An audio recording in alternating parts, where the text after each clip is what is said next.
right. So once again, live coming in early night or late night, whatever. A lot of stuff that happened in Richmond area. Actually, there's two areas I actually used to frequent. One I used to frequent a long time ago, and one I do now. Especially the area, Blackwell, historic neighborhood in Richmond. And they had a shooting yesterday.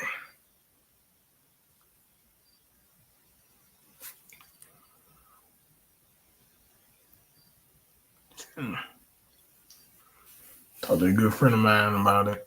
Actually, he's been on the show before. So yeah, one of his friends that got shot over there. But nevertheless, that's just how the ball bounces.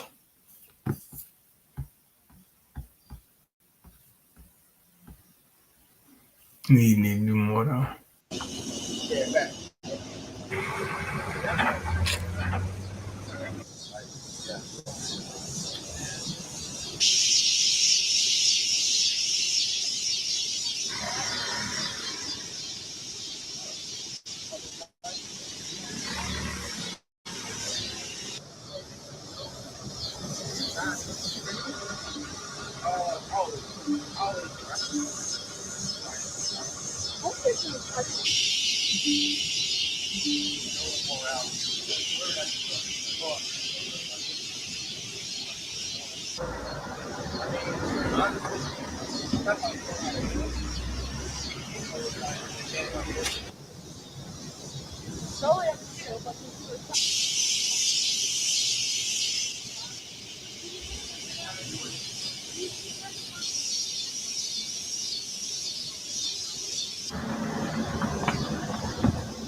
Alright, so that's the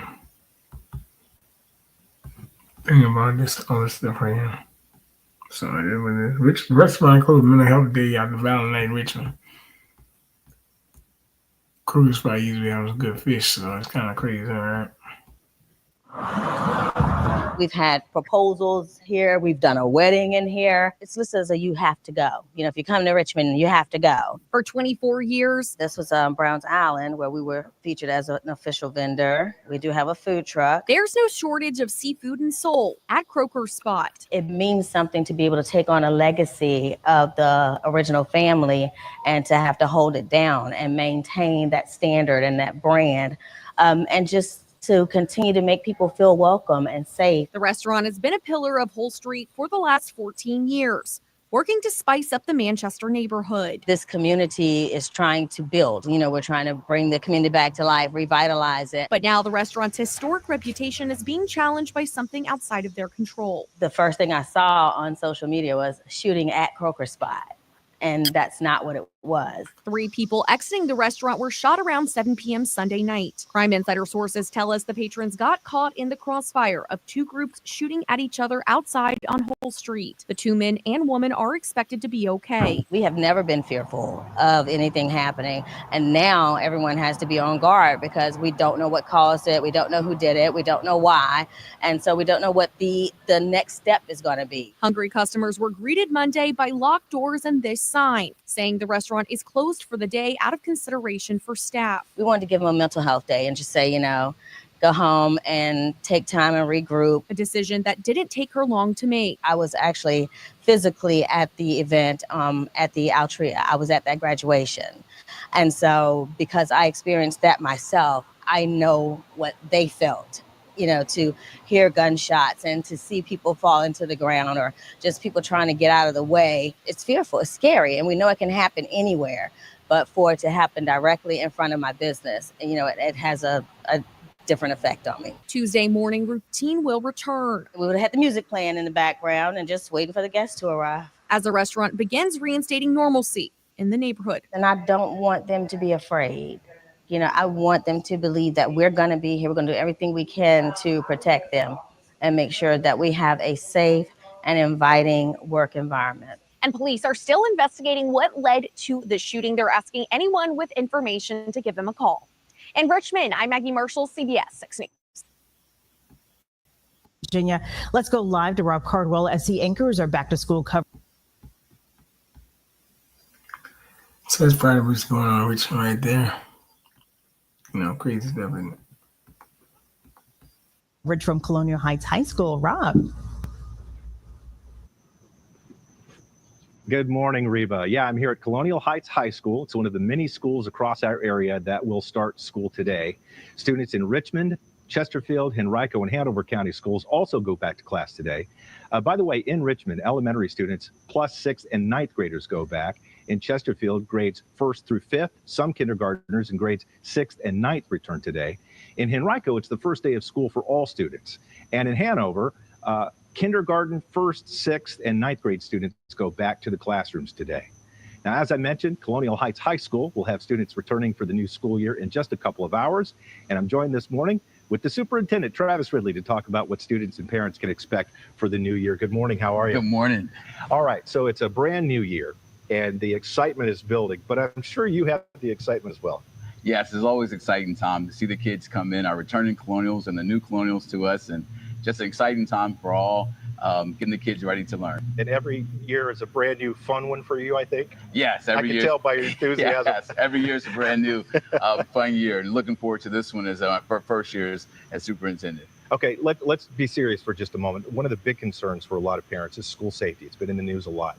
Talk about safety in Colonial Heights schools. Safety in Colonial Heights School is our first priority. We have a trained school security officer or school resource officer in all 5 of our schools, and that's very important. So they're here to support, but also to make sure that our students are safe every day. You have great teachers that prepare these kids for whatever comes next. But we were talking earlier that a lot of it starts at home. Can you talk about that relationship and how important it is between the school, the teachers, and the parents at home? Yes, it's very important. It's very important. It's teamwork. It's very important that parents understand that we have open lines of communication. We want to hear from them. And we also want to make sure that we're passing information back, because in the end, it's all about the students. Yeah. Well, we wish you the best. Congratulations and good luck on a new school year. Thank you. All right. Thank you, Mr. Ridley.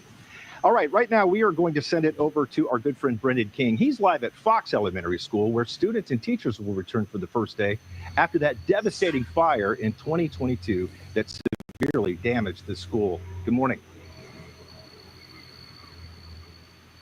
Good morning to you, Robin. Absolutely right. This is a special day for Fox Elementary School students and teachers. This Monday marks 3.5 years in the making. And about 2 weeks ago, our cameras are rolling right there at the front entrance when they held a special ribbon cutting, welcoming families back for the first time since such a devastating fire. It looks great inside. We're excited. William Fox Elementary School is not just a school building. It is a community. It is legacy. It is love. Well, the school's transformation marks the end of a $31 million journey, one filled with construction delays, fundraisers, community support, and what they call, most importantly, resiliency. The rebuilt classrooms and spaces pair historical elements from the old building with new tech, new configurations, fresh paint. I want you to listen to 2nd District School Board Rep Katie Richard. When the fire happened, people were devastated. This has been such a fixture on Hanover Avenue. It's the center of the fan. And people have gone here for years and years and years. Well, a major focus of this renovation here at Fox Elementary School was, of course, on safety, preventing a fire like this from happening again in such a historic building. So the rest of the story ahead at 6:30.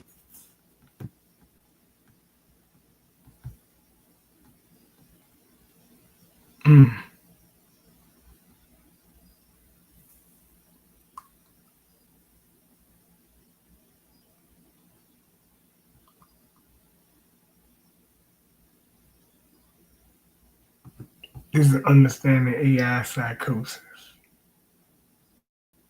It's a tough story. A 76-year-old cognitively impaired New Jersey man sustained fatal injuries while on his way to see someone he believed to be a woman he met online, but was actually a generative artificial intelligence chatbot. His death and the peculiar events surrounding it are detailed in this new article from Reuters. And it is just one of several reports examining the relationships that humans are developing with AI tools and the harmful impact that is having on their mental health. For some, the technology is inducing delusions or distorted beliefs. It's a phenomenon that is being referred to as AI psychosis. Dr. John Touros joins me now. He is a psychiatrist who has studied artificial intelligence and mental health. Doctor, it's great to have you with us. Walk my audience through this psychosis terminology and what it means. Thank you for having me. As humans, right, we all form relationships. Sometimes we form emotional bonds with characters on TV or TV shows, things that aren't real. The same happens with chatbots, right? To some degree, people get attached. When ChatGPT 5 came out last week, hundreds of people took to social media, actually thousands, and said it felt like they were losing a friend because the new version didn't have as much personality. And the company actually is beginning to reverse it. Now, some people take that emotional bond a little bit too far. And when that chatbot emotional bond becomes reality and people can't say what is real, what is not, that's where what is called AI psychosis comes in. So we lose touch of reality because we think that the chatbot represents it. And the chatbot's supposed to do that, isn't it? It's supposed to reaffirm these emotional cues and sort of give us that lifeline, if you will, to our own emotional dependency, right? Exactly. To a limited degree, it's meant to do it, right? Where it's meant to give us a little bit of emotional support, some encouragement, but it's not meant to push us, right, to do things that are dangerous, illegal, or again, that we lose touch of reality and do things that we would not normally want to do or mean to do. So there's a spectrum.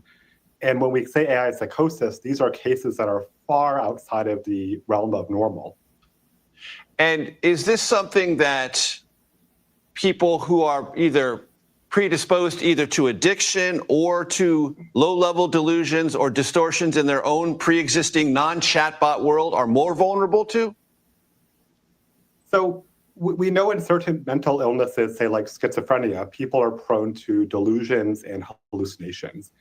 And even if we go back over 100 years ago to the Industrial Revolution, people started having delusions about technology and what was happening. And now we live in an era, right, where delusions are not just about technology, they're happening with technology. So it just tells us that some people who, again, may already have a mental illness, this may be part of what they're experiencing.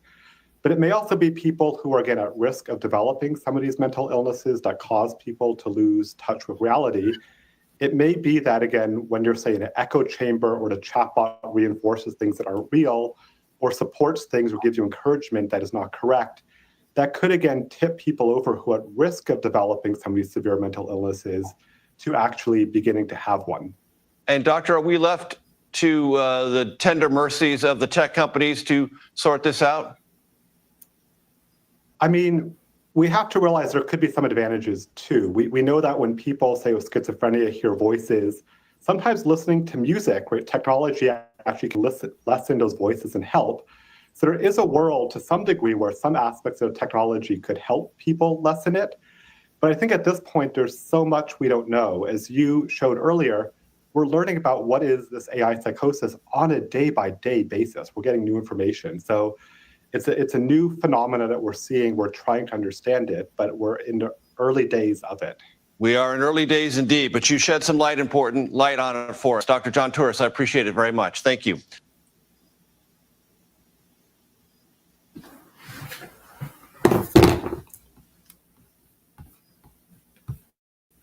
I basically avoided.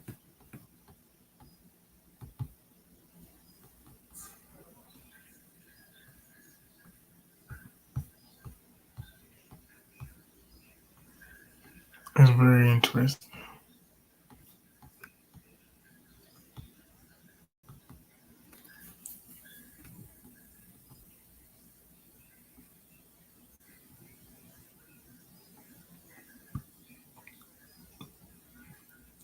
As a parents are willing to go in debt to keep up with their school supply.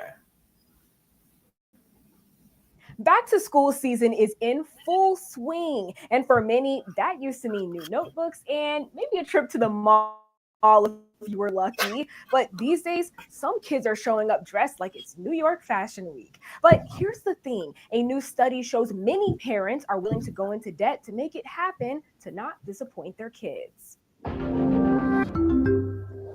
Okay guys, welcome to my back to school haul. I remember the feeling, making sure my outfits were on point for returning to school. And with the power and pressure of social media, kids everywhere are posting their back to school outfits, with most being right out of designer stores. Time out. I do not mean to pocket watch, but let me give you a quick breakdown of some of these prices. These Chanel sneakers, $1,300. You can find this pink MCM tote bag for $730 at Neiman Marcus. Purple brand denim jeans, $400 at Nordstrom Rack, but originally just under $1,000. And several of the sneakers in this video are Rick Owens, which will cost you anywhere from $600 to $1,100. It has people everywhere wondering, are we normalizing designer on a regular basis for our kids? I need to know now so I can make sure mine go to school somewhere else. And honestly, that question is fair because a new study from badcredit.org found 66% of parents would go into debt to help their child feel like they fit in at school. Erica Sandberg with badcredit.org says name brands here and there are fine, but not if it's something that will throw your finances out of whack. If you've got young kids, set them up for success straight from the get-go, where they don't expect those name brands the same as your teenager would, because the social pressures later do become super intense and they do cause parents to overspend to compensate. It goes deeper than just the price tag. 48% of parents said they even feel guilty for not being able to afford name brand or trendy items for their kids. On average, Sandberg tells me back to school shopping could be around $500 per kid. So setting a plan ahead of time is crucial for your pockets. Are you going to use savings? Are you going to use a credit card? Buy now, pay later programs, and start to plan. Right? How is it that you're going to make this work? Or are you going to reduce that spending? But if you're still hoping to hop on the designer trend for your kid and can't afford it, hey, a $25 Chanel lipstick that your teenage daughter can whip out can have the same effect. The bottom line is back to school shopping is temporary, but your finances are not. Sandberg stresses how important it is to be transparent with your kids about money, and that conversation shouldn't just happen during back to school season. Badcredit.org also found that 59% of parents don't talk to their kids about financial limits.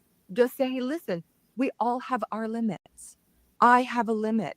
There's only so much that we can afford for your clothes to go back to school. We have some, but not as much as you may want. So just know going into this process that we're not going to get everything for you this year. You have Christmas coming up or other holidays coming up, and we can supplement there. But right now, this is what we have. And be okay with that. It sets them up for success.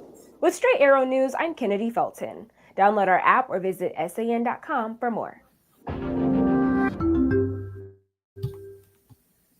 Back to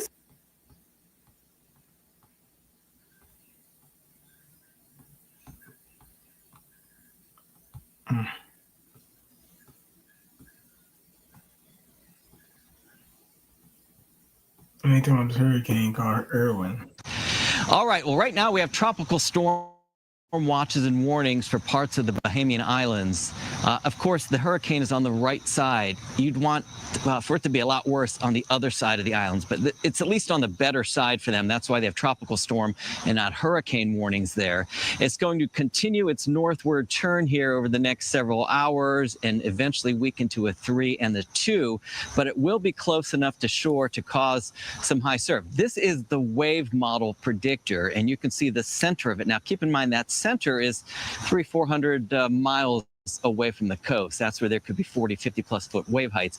But you go way inland there, you see some of those greens and yellows. So you look at that on the bar up there, and you can see that is anywhere between maybe 9 and 15 foot wave heights for parts of the Outer Banks, Virginia Beach, the Eastern Shore, and some of that potentially for the Chesapeake Bay. So the Chesapeake Bay could, of course, get some flooding out of this, and then it moves on toward the end of the week into next weekend. And most of that will be by around Wednesday-ish. 88 degrees is our average high here. I got to move along quickly. 73 is the current temperature. It's a little bit breezy. We have a northwest wind at 7 miles an hour. 70s all over the metro.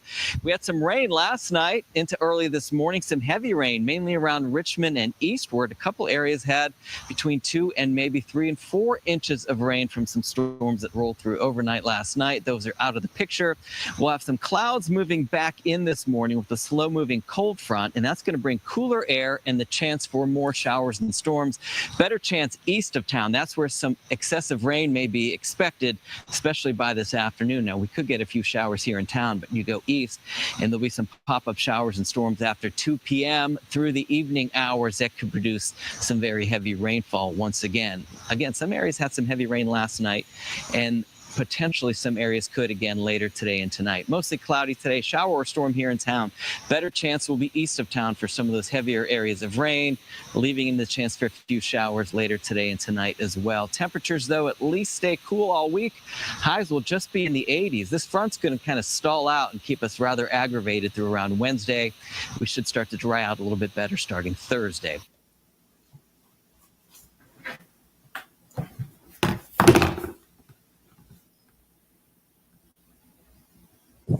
This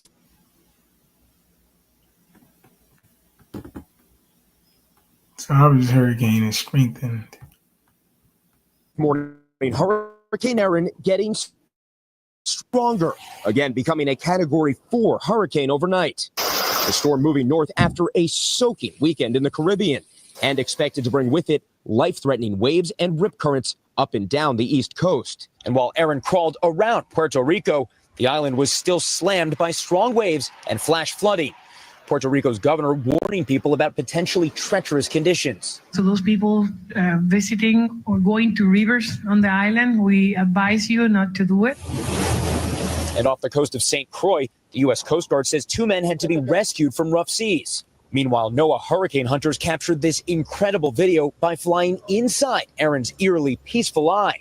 Now, Erin is expected to trek between the Atlantic's open waters between the mainland U.S. and Bermuda.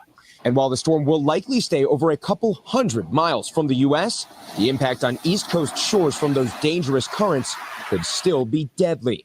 The ocean threat top of mind after a 13-year-old girl drowned Friday night at the beach in Belmar, New Jersey, according to police, when lifeguards were off duty, marking the second deadly drowning along the Jersey shore in just a week. Meanwhile, with Hurricane Erin on the way, some people in coastal communities like North Carolina's Outer Banks are watching closely. Hurricane Erin is supposed to stay hundreds of miles away from the U.S. mainland. Why does it still have your attention? Had so many of these in the past. We're expecting between 15 to 40 foot waves on shore. And I used to surf a lot, and that kind of stuff is scary. Erin is expected to double in size by midweek. That means the wind field for this hurricane will expand dramatically, and we could be seeing tropical storm force winds across a 400-mile stretch. Savannah? All right, Jesse, thank you. All right, for more on Erin's path, the potential impact, we say good morning to Dylan. She's in for Al. That's a beast of a storm. Good morning. It certainly is. But date from Times. The Times Square is shutting down, huh? Square, where police have just given the all clear after a device was found in front of a door to the Midtown South Police Precinct. This is a live look at that scene. This is 43rd and 7th Avenue.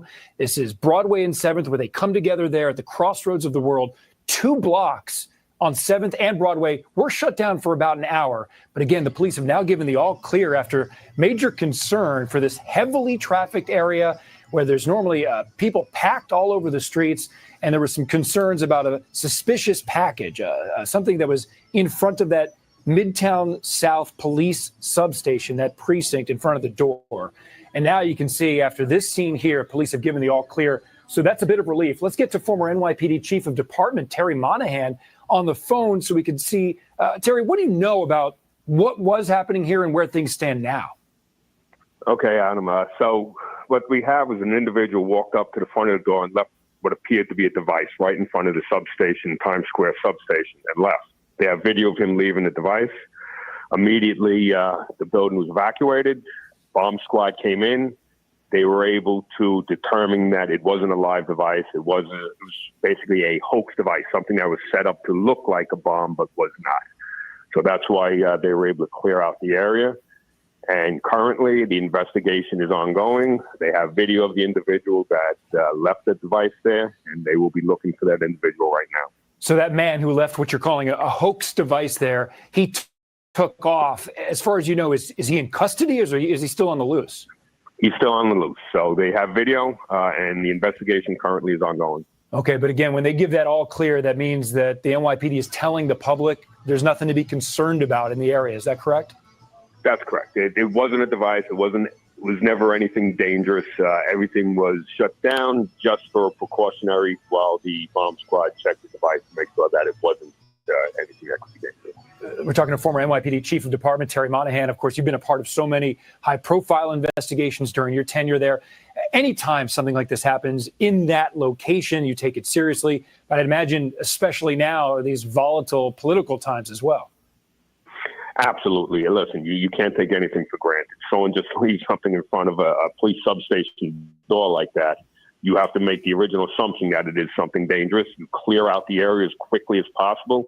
You get the experts in there to make sure whether or not the device is safe or not. Once you realize that it was a hoax device, then you want to get the area opened up as quickly as possible because there are so many people that traverse that area. Okay, it's just after noon, Terry. I know the first report came in at around 10:30. Terry, appreciate the perspective. Leave the shot up, guys, for 1 second, just so I can explain what we're looking at. Right in front of you, that screen, that's where the ball drops on New Year's Eve. So a lot of people are very familiar with this scene. On the right, looking south, 7th Avenue. On the left, that is Broadway. And you can see blocked off between 44 and 42. And 42 is the busiest subway station in New York City, according to the MTA. We had Erica Byfield, a reporter there on the ground.